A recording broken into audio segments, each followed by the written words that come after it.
Romanos capítulo 8, verso 28. Romanos 8, 28 diz assim: sabemos que todas as coisas cooperam para o bem daqueles que amam a Deus, daqueles que são chamados segundo o seu propósito, porque porquanto os que de antemão conheceu, também os predestinou para serem conformes à imagem de seu Filho, assim de que ele seja primogênito entre muitos. E aos que predestinou, esse também chamou; aos que chamou, a esses justificou; e aos que justificou, esses também glorificou. Agora volta em Filipenses 1. Olhe para cá, deixa aberto Filipenses 1. Teoricamente eu tinha que ter aberto em Romanos 1, depois em Filipenses. Então eu comecei falando de Romanos, para respaldar o que eu vou pregar em Filipenses. Esse texto que Paulo está falando sobre a segurança da salvação. Romanos é uma epístola profundamente soteriológica.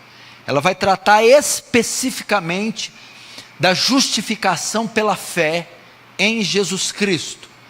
Então, Romanos é o que mais se aproxima de uma teologia sistemática.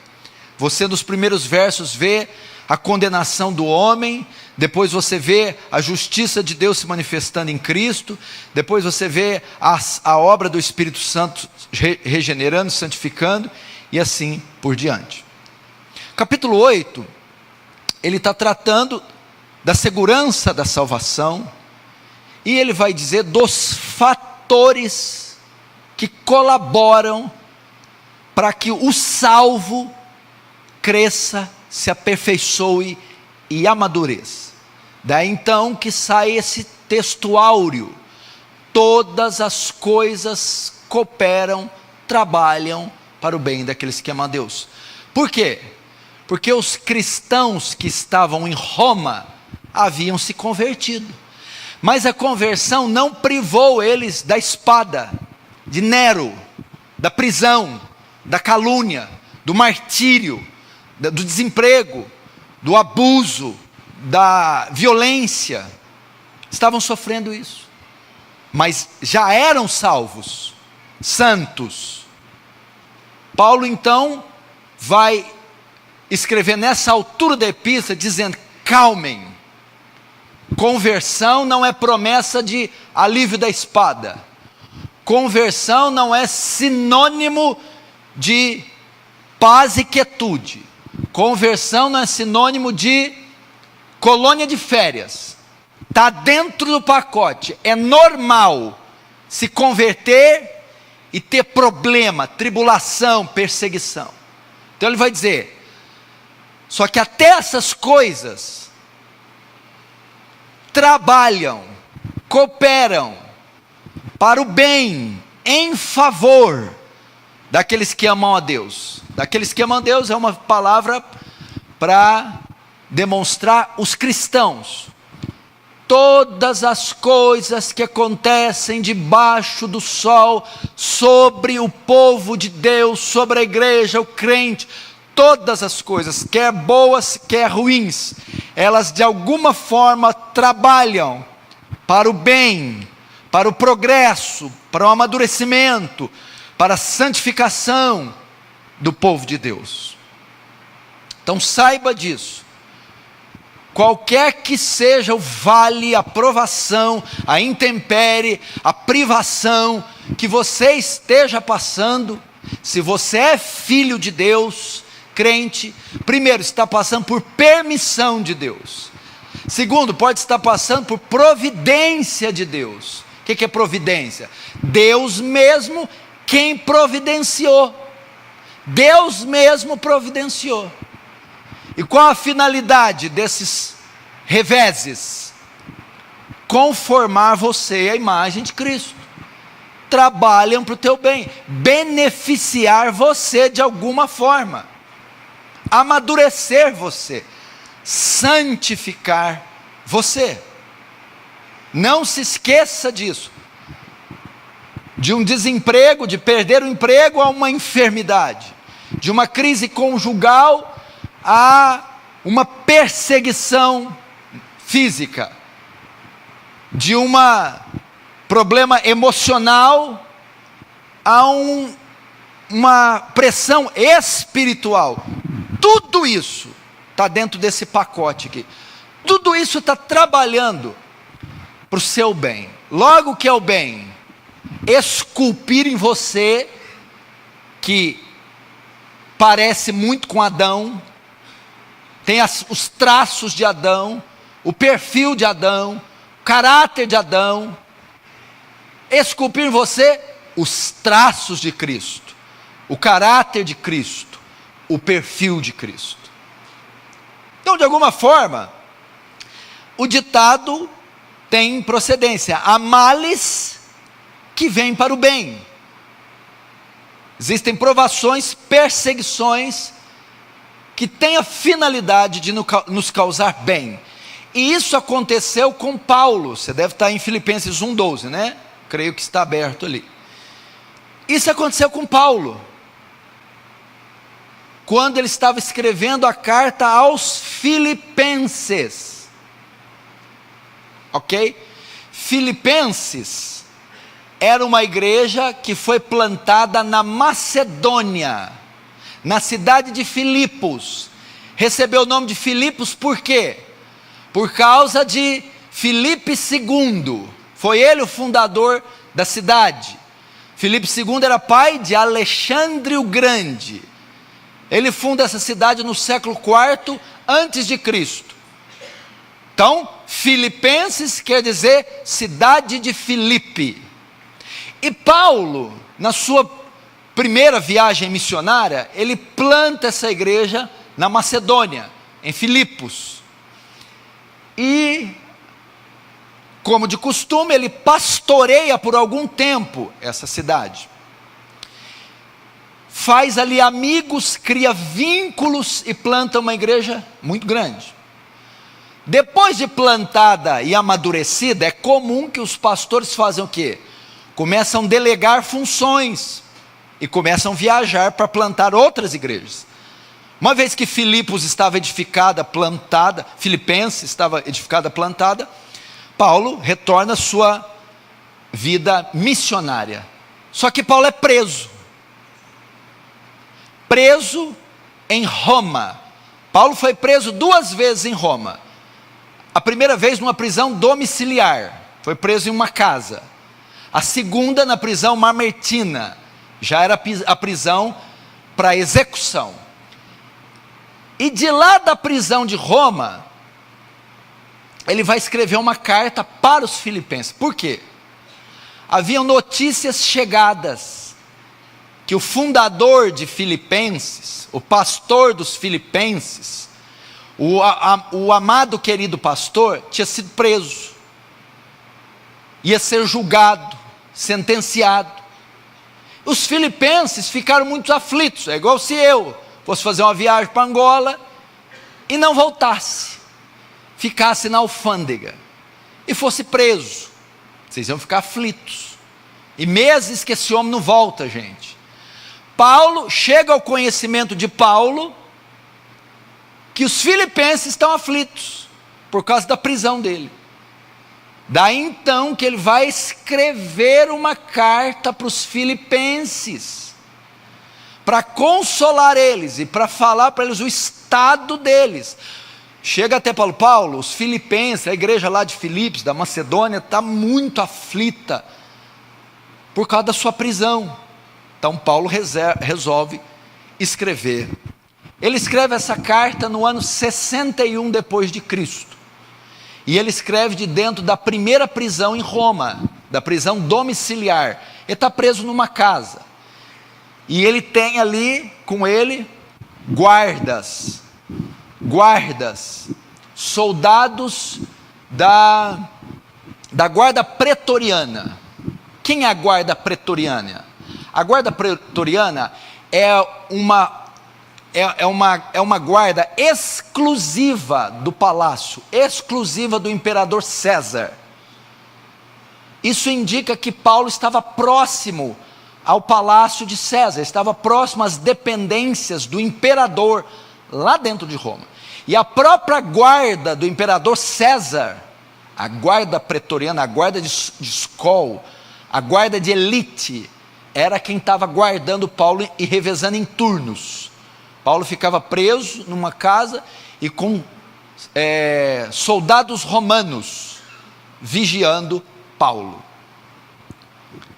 E ele escreve a epístola, e nos versos de 12 a 14 que eu li, Paulo vai dizer, nessas linhas que eu li, todas as coisas cooperam para o bem daqueles que amam a Deus.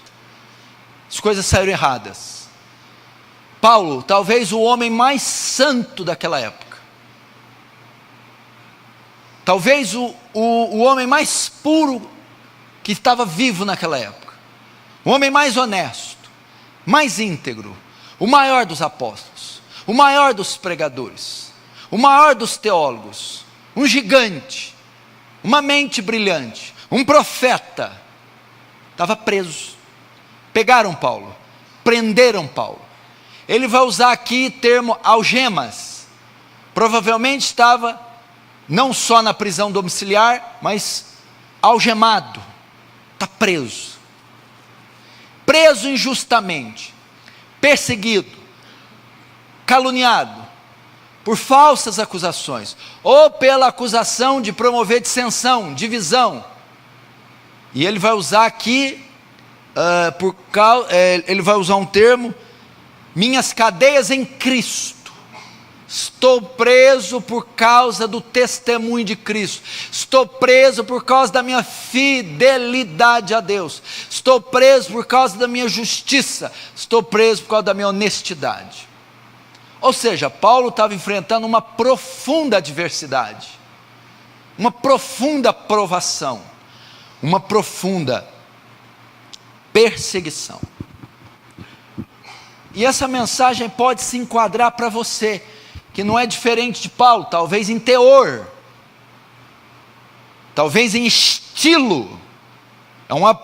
Paulo está passando uma tribulação muito singular aqui, muito peculiar ao tempo e à estrutura de Paulo. Todavia, você pode também estar passando dilemas, provações, perseguições, imprevistos, percalços. Talvez você está passando pelo chicote da disciplina de Deus, está passando pelo um deserto escaldante, inóspito, e está experimentando,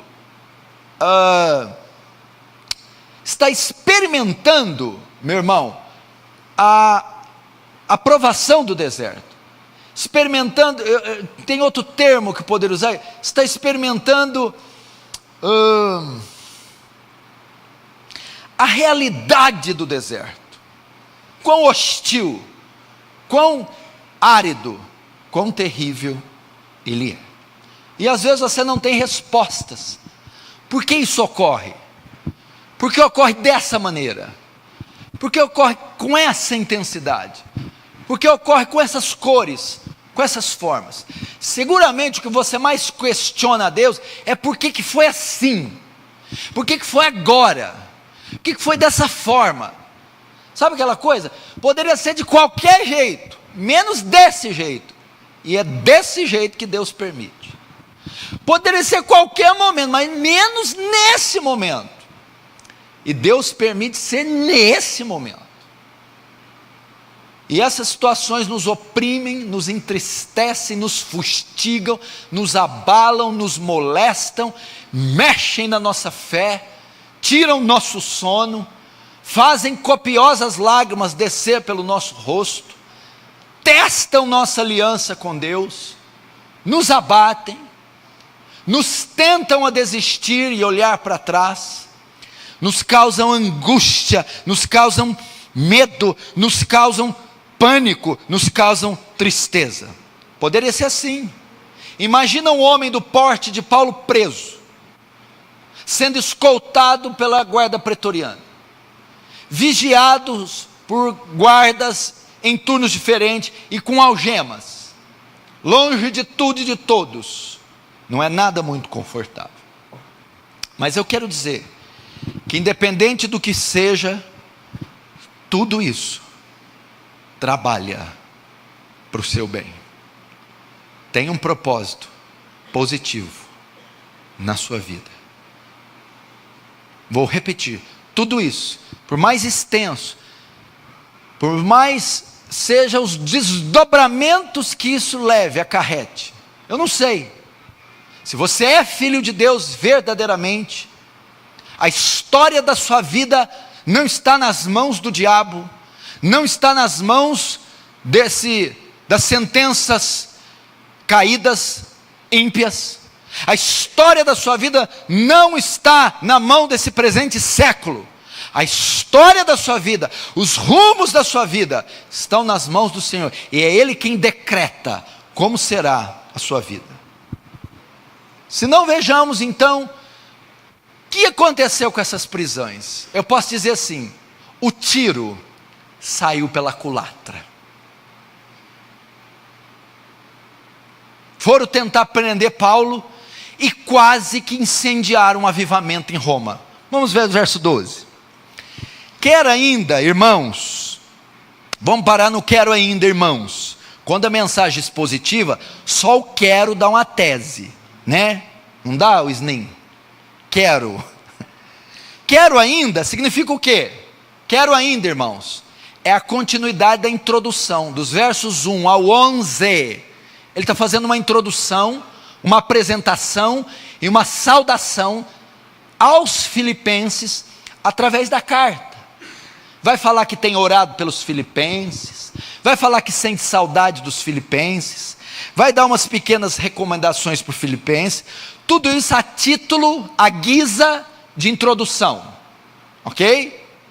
No verso 12, aí Paulo fala: espera aí, não acabou não, é o que está dizendo. Quero ainda, irmãos, ainda a título de introdução, cientificar-vos.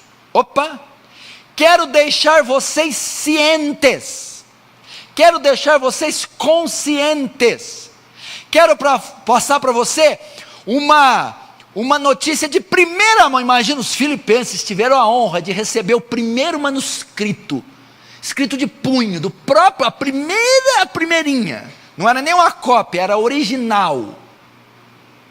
Imagina, vocês de primeira mão vão saber de mim, da minha boca, do meu punho, o que está acontecendo comigo.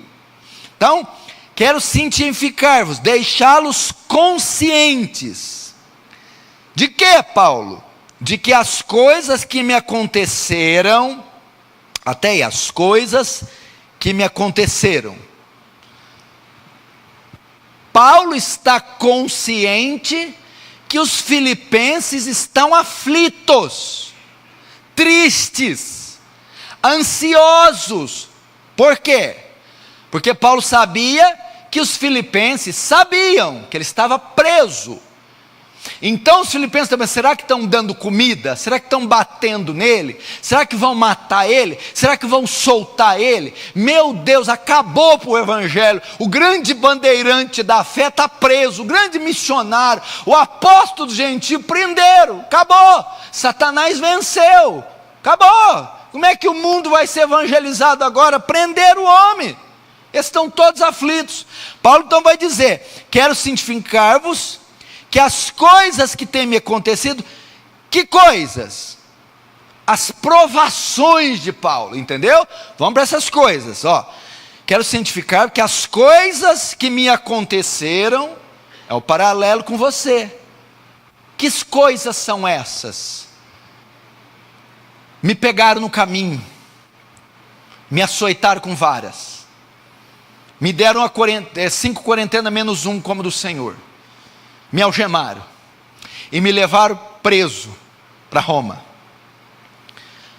As intempéries, as aflições, os flagelos, da mesma coisa como você, as coisas que me aconteceram. Suponhamos que você está escrevendo para alguém, que está preocupado com você.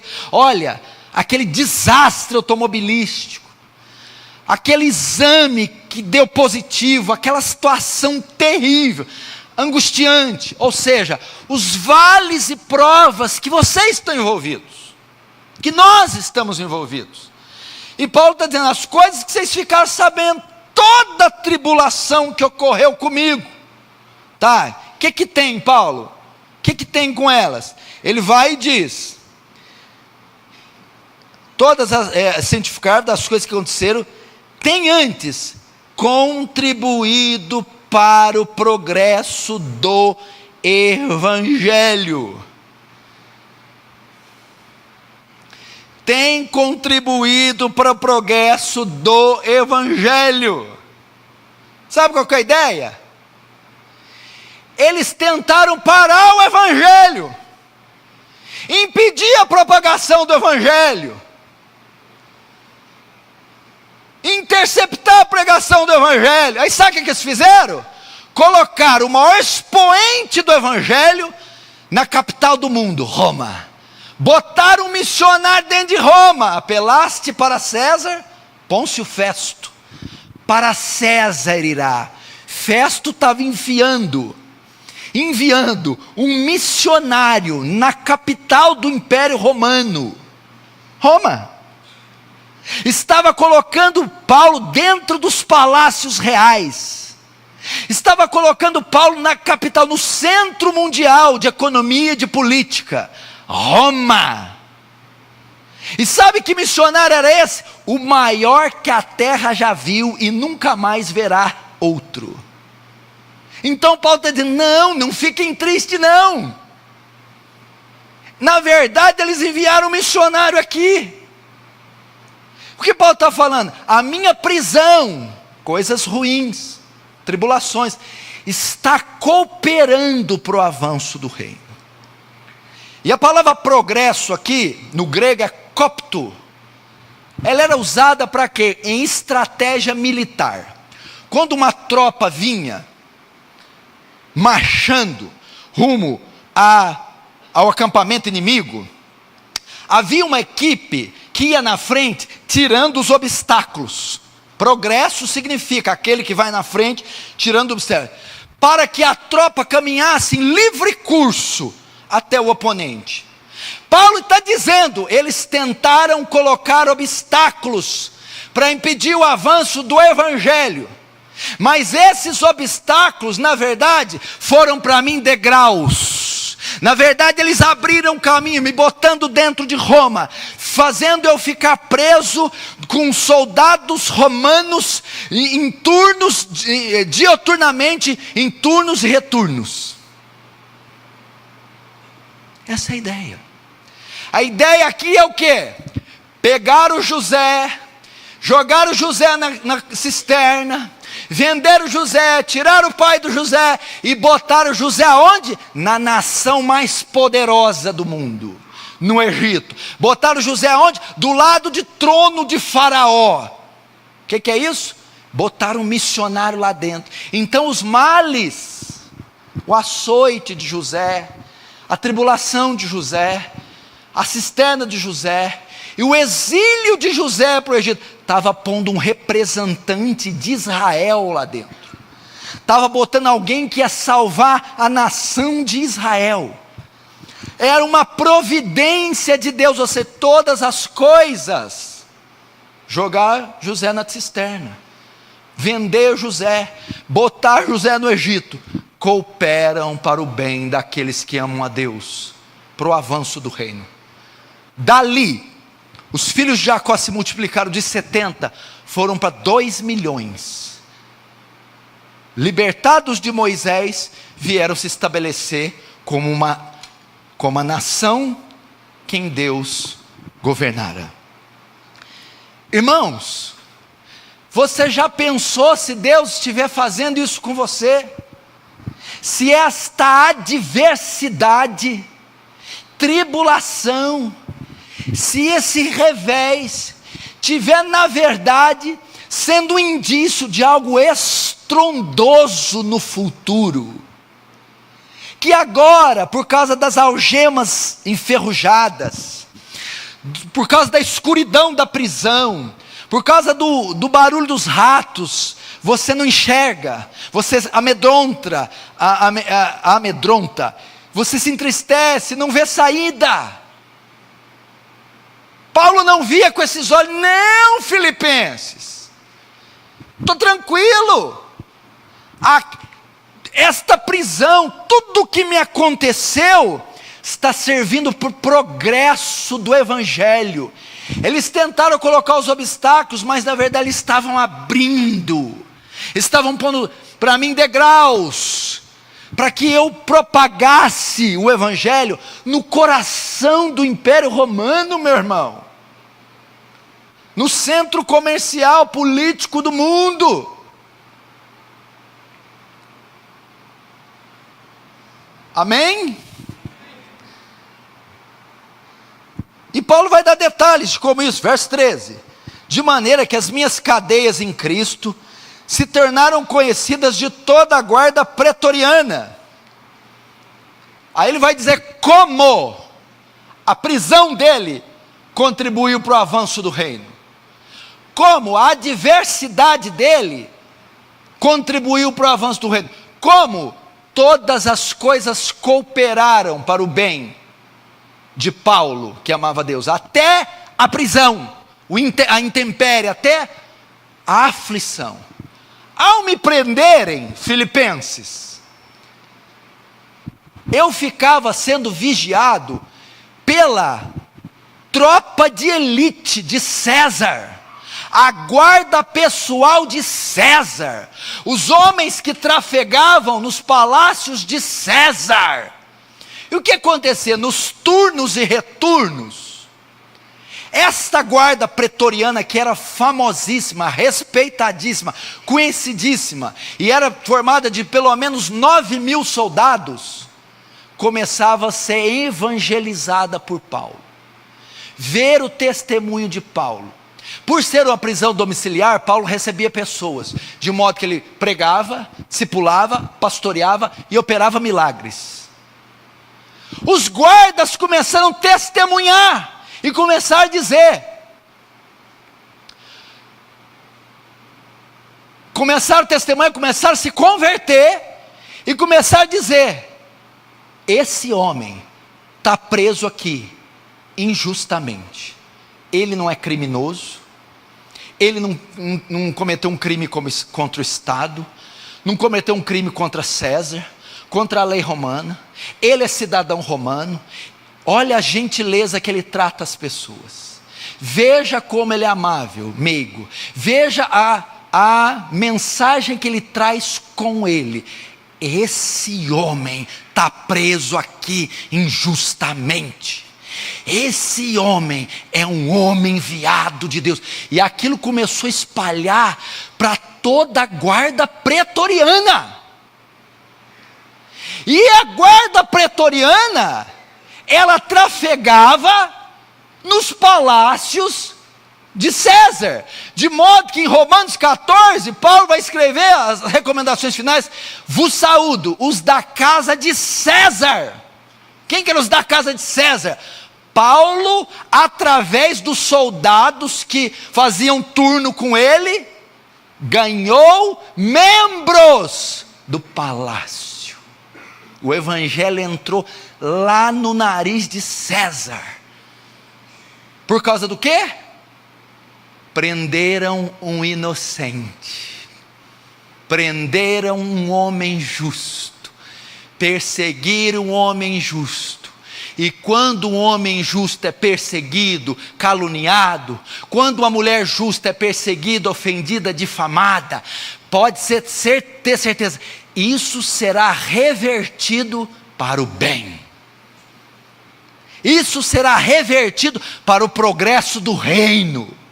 Isso será revertido para a nossa santificação, para o nosso crescimento. Foi o que aconteceu com Paulo. E a Bíblia diz não só lá, veja só o 13, de maneira que nas cadeias tornaram conhecidos de toda a guarda pretoriana e de todos os demais.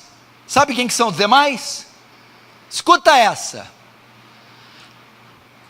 Paulo era uma figura tão conhecida, porque era cidadão romano, ele era ex-membro da seita dos fariseus, e a prisão de Paulo estava vindo desde o rei Agripa. De Agripa passou para Félix, de Félix para Festo, e de Festo, Roma.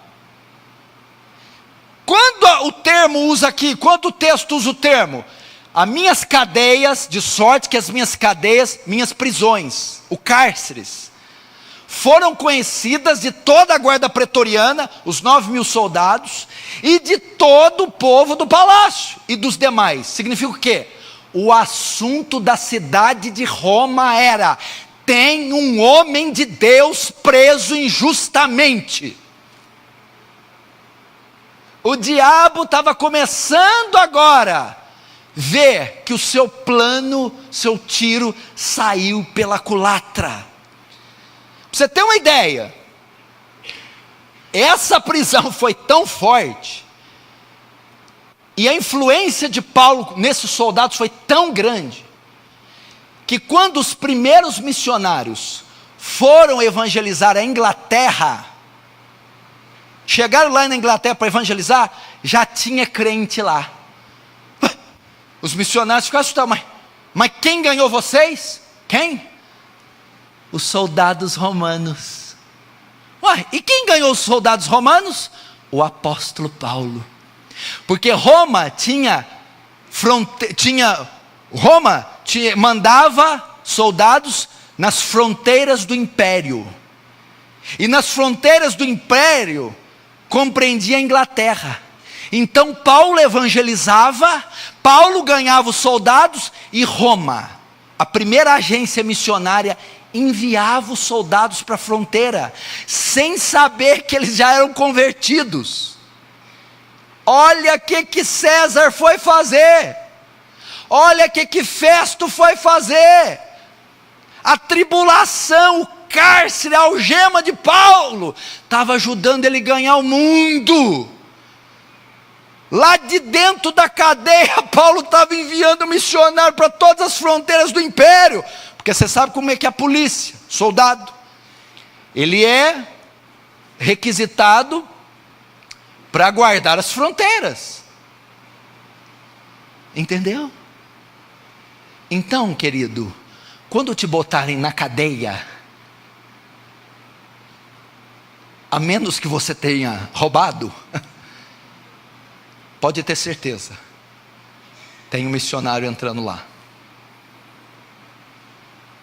E quando ele usa o termo, minhas cadeias em Cristo, ele está dizendo a causa dele ter sido preso, o Evangelho, Cristo.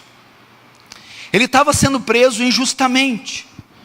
Então veja só, todas as coisas cooperam para o bem daqueles que amam Deus. As cadeias de Paulo trabalharam para a difusão do Evangelho. Se Paulo tivesse livre, ele não teria acesso à guarda romana, à guarda pretoriana. Se Paulo tivesse livre, ele nunca ia entrar dentro do palácio de César. Se Paulo tivesse livre, ele nunca ia enviar centuriões romanos para as fronteiras. Mas de dentro da prisão, a cidade inteira ficou sabendo. Então Paulo mexeu com a guarda pretoriana, mexeu com os ímpios, os demais, e não só ficou sabendo, porque podia, um preso está na cidade, não. O testemunho dele estava convertendo pessoas. O tiro saiu pela culatra. A ideia aqui é o que? Tertuliano. Quando os crentes começaram a crescer, e prendia, perseguia, e nada dava jeito nesses crentes, primeiro e segundo século, o que os imperadores falaram? Vão começar a matar, manda para o Coliseu, manda para as feras mastigar. E quanto mais crente matava, mais gente se convertia. Então Tertuliano solta aquela frase: o sangue dos mártires é a semente da igreja. A ideia é assim: cada 10 que vocês matam, 100 nascem. Parece que o sangue caía na terra, convertia mais 10. Ou seja, a morte, o martírio dos crentes, cooperava para o bem daqueles que amam a Deus, para o crescimento do reino. Para o crescimento do reino. Então, para você que está passando qualquer coisa que seja, se alegre, meu irmão. Deus tem um propósito nisso. Deus tem um propósito. Através disso, Ele pode estar querendo avançar o reino dEle através de você. Através disso, Ele pode estar querendo conformar você à imagem de Cristo. Através disso, Ele pode estar querendo receber glória para si. Que mais? Indo para o fim agora. Primeiro, a prisão de Paulo cooperou para a evangelização da guarda pretoriana, para a evangelização da cidade de Roma. Verso 4. E a maioria dos irmãos, estimulados no Senhor por minhas algemas, ousaram falar com mais desassombro a palavra de Deus. Opa! Que é isso? Agora ele parte para a igreja de Roma, a repercussão da prisão dele. Já estava botando Nova York de perna para o ar, Paris, Washington, Los Angeles. Já estava o maior bafafá, o tal de Paulo está preso. E o homem é um profeta, ai, ai, ai. A guarda pretoriana, a Interpol, SWAT, está toda se convertendo. E a igreja que estava lá oprimidinha, Nero, espada, ai, ai, ai, estava igual nós, igual a Aliança do Calvário, todo mundo mole, ninguém quer orar, ninguém quer ler, ninguém quer fazer nada. Aí ficaram sabendo, o tal do Paulo aí, lembra que escreveu aquela epístola, aquele gigante, então, está preso aí, está preso aqui a 3 quadras de nós, e está pregando para tudo quanto é gente, e guarda está se convertendo, e os de César estão se convertendo, a cidade não fala de outra coisa, da ousadia, da gentileza, da fidelidade desse homem. Sabe o que aconteceu com a igreja de Roma? Revival, avivamento. Isso aqui é avivamento. O que aconteceu? A maioria dos irmãos da igreja, estimulados no Senhor, por minhas algemas, pelo meu testemunho, ousaram falar com mais desassombro. Sabe o que quer dizer isso? Ousaram falar com ousadia, começaram a sair da igreja, sair das casas, sair dos buracos, começaram a dar a cara para bater, começaram a pregar o evangelho, testemunhar do evangelho, confrontar o imperador, confrontar os soldados. Um avivamento ocorreu na igreja de Roma. Tudo que o diabo não queria aconteceu. Agora aconteceu como? Com a prisão de Paulo, com a adversidade, com o vale, com a perseguição, com a calúnia. Foi através disso. Todas as coisas que sucederam em Roma trabalharam para o bem do apóstolo Paulo. Um avivamento ocorreu lá.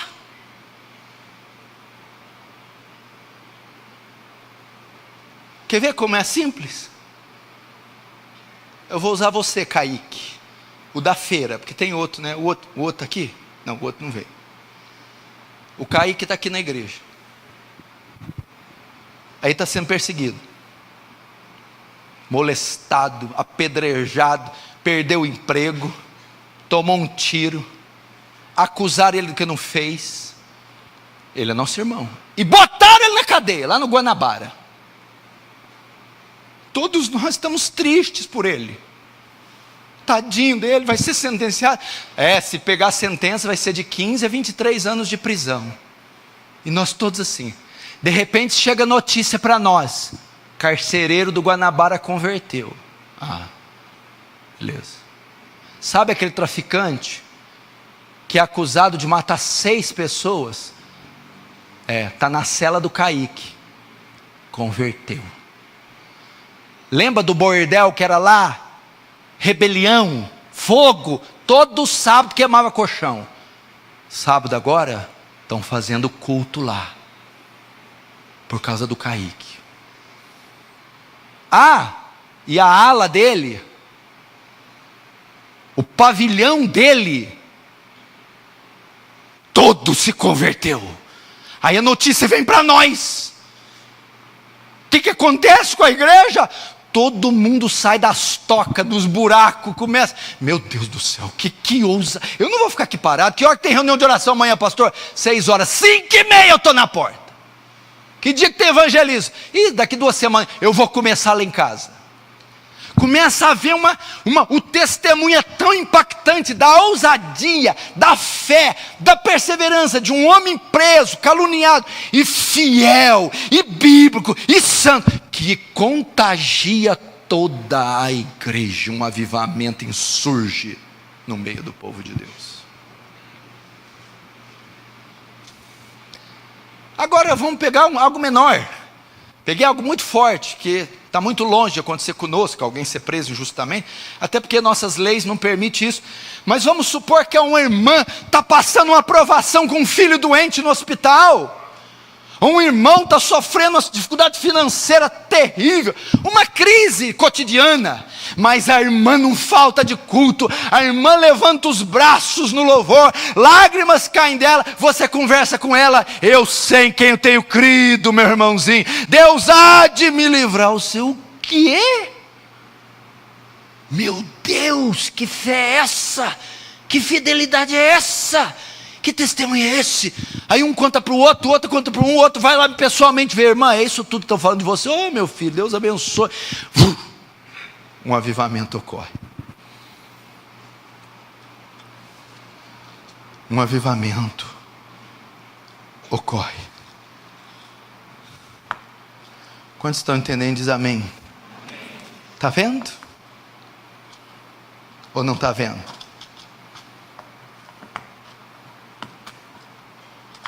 Esqueci onde que eu botei, ó. Tá aqui.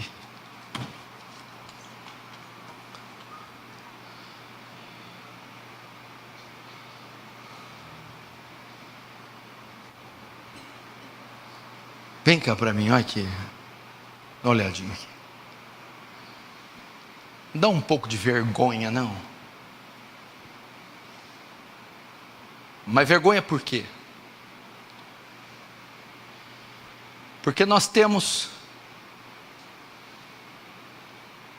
uma semelhança com Paulo. Temos algo em comum com ele, pelo menos uma. Poderíamos ter 2. Primeiro, nós temos algo em comum com ele. Não temos, Natanael? Passamos pelas mesmas provações, pelas mesmas intempéries. O pau come no nosso lombo, diabo, pecado, mundo, calúnia, fofoca, mentira, perseguição, tribulação. Agora, essa segunda coisa não temos em comum com Paulo: o testemunho dele. Dentro da cadeia, consolando gente livre. Não tinha que ser gente livre consolando gente preso. Não, é gente preso consolando gente livre. Olha o testemunho. Nós ficaríamos como? Chorando, tristes, solidão, sentindo sozinhos. Paulo não. Por cuja causa eu padeço, mas não me envergonho, porque eu sei em quem eu tenho crido, e sei que é poderoso para guardar o meu depósito até aquele dia. José, quando os irmãos chegarem, ô meu irmão, desculpa, perdoa irmão, nós que vendemos você para Potifar, nós fomos culpados. José diz, não meu irmão, não foi vocês não, Deus é quem me trouxe aqui, foi providência de Deus cair na cisterna, providência de Deus ser vendido pelos ismaelitas, providência de Deus a casa de Potifar, e providência de Deus eu vi para o Egito. Os irmãos chorando estavam livres. José consolando eles, porque estava preso, estava no Egito. Agora, como que isso é possível? Com aquilo que eu preguei ontem na vigília. Fé. Fé. Convicção. Paulo estava preso dizendo, eu posso estar preso, mas a palavra não está presa, o evangelho não vai falar. Uma pessoa de fé consegue dar testemunho na adversidade, meu irmão, consegue entender que a adversidade tem um propósito maior para ela. Nós não temos essa semelhança com Paulo, porque falta-nos fé, para mesmo na provação dar um bom testemunho, para que no nosso bom testemunho a guarda pretoriana se converta, a cidade de Roma se converta, e os irmãos em Cristo sejam avivados pelo nosso testemunho. Agora, uma mulher que tem o filho no hospital, só age assim como?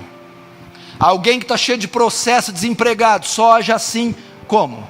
Alguém que passa as maiores agruras, só consegue ser sereno, piedoso como? Se a sua fé tiver alicerçada em Cristo, nas suas promessas.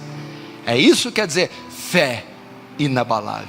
Então a pessoa vai olhar, irmão, você passando o que você está passando, e viver desse jeito, que fé inabalável.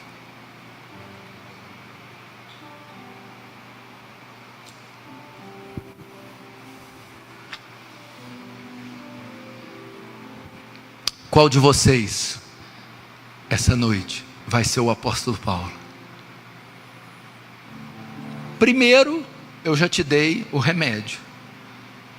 Ser consolado. Tudo isso que está acontecendo, coopera para o seu bem.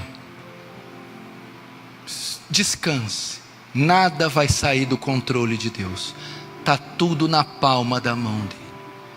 Agora, segundo, você vai crescer dentro dessa adversidade, e as pessoas ficarão chocadas com o seu testemunho, com a sua fé, e então essa adversidade,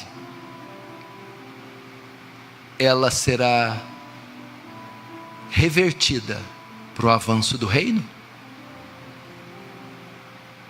Fecha os olhos, curva a cabeça. Ore a Deus agora, meu irmão. E primeiro diga: que bom saber, Deus, que todas as coisas cooperam para o meu bem. Todas as coisas trabalham para a minha santificação, para o meu amadurecimento, para o avanço do teu reino, para a pregação do evangelho, para a minha santificação. Que bom, Senhor, para que vidas sejam salvas, para que a igreja seja purificada, para que haja marcas em nosso currículo. Agora, Deus, todas as coisas significam exatamente o que eu estou passando, com o meu marido, com minha esposa, com os meus filhos, no meu corpo, no meu emprego, na escola, com os meus pais, no meu ministério, com o meu dinheiro, os meus medos, meus choros, as calúnias, as mentiras, a rejeição, a solidão, o esquecimento. Tudo isso está trabalhando para o meu bem, para eu ser conforme o seu filho, para o teu reino avançar, para o Senhor receber glória. Glória.